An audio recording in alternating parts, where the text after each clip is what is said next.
I'm getting really worried about the standard of our politicians in Australia. It just seems to me that we are blessed at the moment, where it's not just Conservatives, it's not just the Tories, it's the Whigs as well. Both sides of politics seem to me to be curiously stupid and curiously inward-looking and self-serving rather than serving the people. Got in mind people like Peter Dutton. Peter Dutton, he's the current Minister for Immigration. He's the guy you see on TV whose expression never changes. He just has one expression, and that's stunned mullet. Even when he's very angry, it never changes, even when he's happy, which is hardly ever because he's always on the whinge. So he's the Minister for Immigration. He used to be when he was in opposition, the opposition spokesman for health in the federal parliament. He never, ever, ever asked a question in parliament. So he's the person who wants to be, at that stage, if his party was in government, in charge of the health of the nation, and he had nothing to say at all when he was in opposition. Absolutely nothing to say. Now he's a minister. He's now the Minister for Immigration. He took over from Scott Morrison.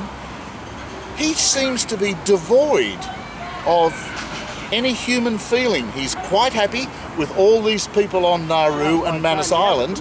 Never seems to think, those people can't stay there for the rest of their lives. Well, what would be the average age of the adults there?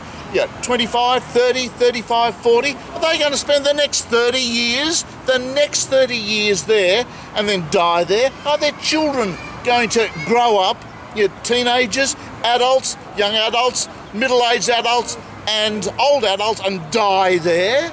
It never seems to occur to these people. You can't keep doing this to the people on Nauru and Manus Island. You can't leave them there. Why? And this is where the stupidity and the mediocrity of these people as politicians, why aren't you looking now to trying to solve the problem? Just most amazing thing. Another politician who sends shudders up my spine, and that's Mike Baird.